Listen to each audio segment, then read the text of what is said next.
Ito, pakinggan nyo po. Oh. Natili o ma-impeach ang ikalawang Ayan. Sino dito? Taas ang kamay, ha? Kagaya ko, tataas din ako ng kamay. Sino dito yung ang akala natin kapag ka na-impeach ang vice presidente, ang papalit agad ay yung Senate President? Ako, yun ang akala ko. Ano po? Pero hindi naman 100%. 75%. Yun ang akala ko na kapag ka na-impeach ang vice presidente, rekta na Senate President agad. Kaso ito, mas malinaw po na pagpapaliwanag. Si Ma'am Neng Gigi nagtaas ng kamay. Oh. Ngayong nag-convene na ang Senado bilang impeachment court para litisin si Vice President Sara Duterte, ang kahihinatnan nito maaaring manatili o ma-impeach ang ikalawang Pangulo. Ang tanong ng publiko, kung mapatutunayang may paglabag ang ikalawang Pangulo at tuluyan siyang matatanggal sa pwesto, Ang dami din pala. Delia Rosario, si Marge, si Joel, si Seni Mastrilli, mga nakataas ang kamay, si Arthur Dejos, si Marivic Brasos, si Jane Wanson, yan, pasama-sama tayo. Ang akala natin, Senate President agad, hindi daw ho. sino ang hahalili sa kanya? Ayon kay Commission on Elections Chairman George Erwin Garcia, maaaring mag-nominate ang Pangulo ng Republika ng Pilipinas mula sa Senado o sa mababang kapulungan ng Kongreso. Naku, mula sa Senado o mababang kapulungan ng Kongreso. At ang magno-nominate o posibleng mag-nominate, wala pong iba kundi si Pangulong Bongbong Marcos. Naku po, Beatrix Luistro. Alam niyo na kung sino gusto ko, kung sino ang gusto ko agad no? Kung sino ang pipiliin ng Pangulo, pagbobotohan naman ito ng Senado at mababang kapulungan ng Kongreso. Kailangan Ganun pala yung proseso, hindi pala yung basta-basta Senate President na agad. No, mamimili o pipili ang Pangulo at pagbobotohan ng Kongreso at ng Senado magjo-joint force pala.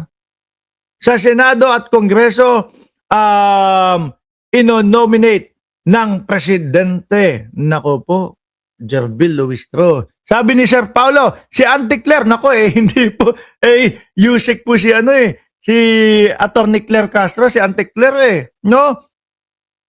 Jerbil Luistro, nako po.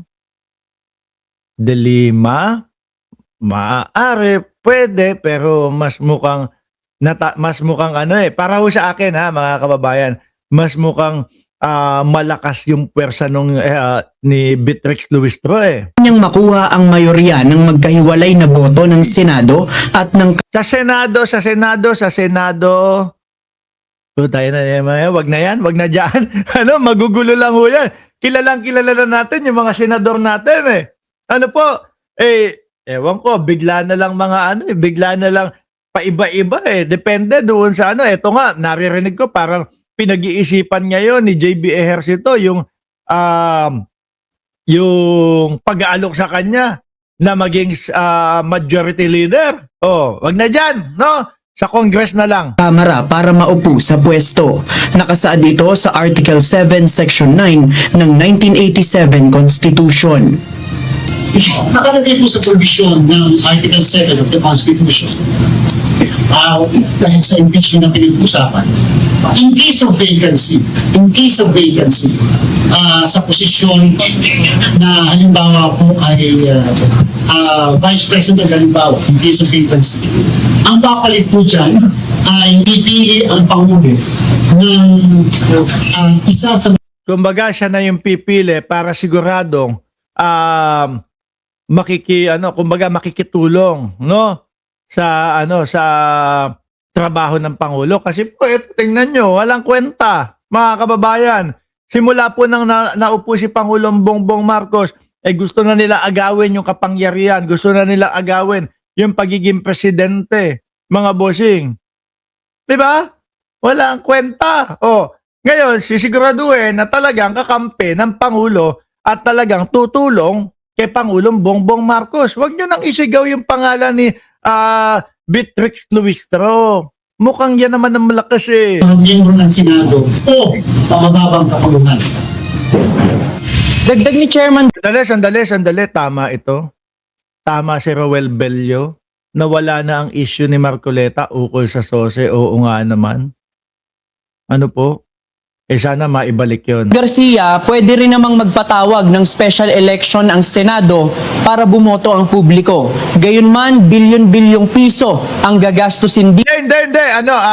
Wag na yon. Wag na yon. Wag na yung mga mamamayang Pilipino. Ano po? Congress at Senado na lang. Ayan. Dahil kapag yung Congress at Senado, tiyak na malakas si Luistro dyan. Tapos ang makakalaban, senador. Siyempre, yung mga senador, ang boboto dyan, mga kapwa nila senador. Alam niyo naman po sino ang nanguna sa mga impeachment na ganito, mga bossing. Di ba? Nanguna dyan, sila Luistro ho, mga kababayan. So, kung sakali na magsanib puwersa at magsama parehas, mga bossing, tapos, isa sa Senado, isa sa Kongreso, at si Luistro nga po, yung napili sa Senado, ay nakuyari. No? Bakit? Malamang sa alamang po, 200 plus na agad ang boto ni Luistro ho, mga kababayan. Sabi ni IQ Gem, Marcolelat versus Luistro daw ho. Naku po, sino boboto dyan? Kay Marcoleta, yung anak niya, tsaka yung tropang miyaw-miyaw, yung tropang sayad. dito para lang sa isang bakanting posisyon. Correct. Depende po yung sa Senado ngayon kung magpapatawag sila sa amin ng special election. At kasi nga pag nagpatawag ka, nationwide kahit isang position, ay billion po. Mahal ya, wag na tayong gumastos masyado dyan. Kulang 2 taon na lang naman ito, kapag ka na-impeach ang vice-presidente. Di ba? Okay na yun, sila-sila na lang ang magbotohan, Senado at Kongreso. No? Isa sa Senado, sana ang gawin ng Pangulo. Isa sa Senado, isa sa Kongreso. At sana si Luistro nga ho, mga kababayan, ang mapili. Ano? Nagastos.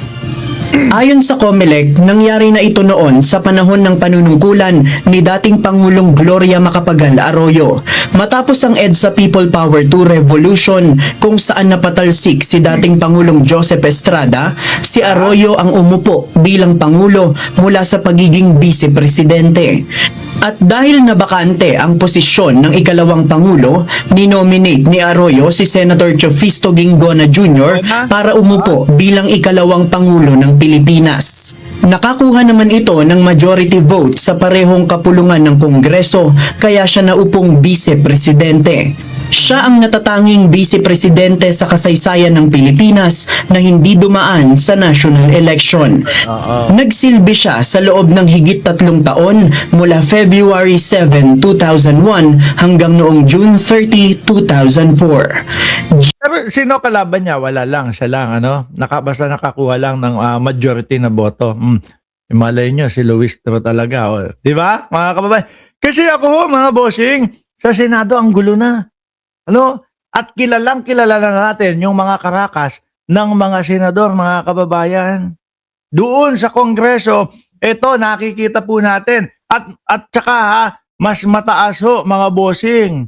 Mas mataas ang boto, mas mataas ang boto. Hindi, mas mataas ang trust rating ng Kongreso, mga kababayan, versus sa Senado. Sa Senado, wala na ho dyan. Sabi ni Jordan G, Martin daw, naku po, mapipikon yung mga DDS dyan. Pero, sa akin, Luistro.